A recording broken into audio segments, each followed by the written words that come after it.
every day is Women's Day. Hi Manila! In celebration of the Women's Month this March, we are here to interview the powerful and inspiring women to celebrate their voices and stories together. Ryzen Contreras.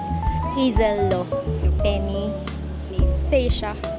Thea po is, what does Women's Month mean to you? Okay, so Women's Month is for every woman and also parang sineselebrate yon sa strengths, yung power, and also yung mga capabilities na pwedeng na nagagawa natin as women. remembering kung ano ba ang kayang gawin kasi lahat ng bagay kayang gawin ng babae. I want to say is that every day is Women's Day. Talagang we face challenges and we are stronger every day. You know, cis women, trans women, every woman in the world has their own journey, and I think that's important to recognize every year. This month for me is about yung pagkakaisa ng mga kababaihan. Name 3 women that you admire. Yung mother ko, yung sister ko, tsaka ano pa ba?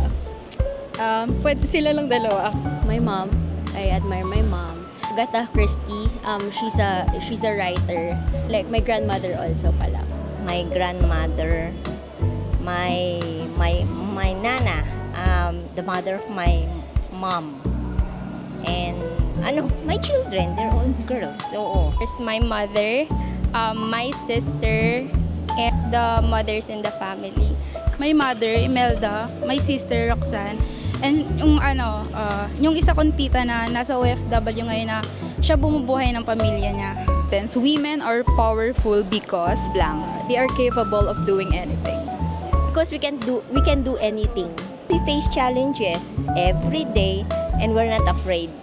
We become stronger through the challenges. Women are powerful because they birth all of the people in the world. Kaya nilang i-handle lahat ng stress na dumadating sa buhay nila.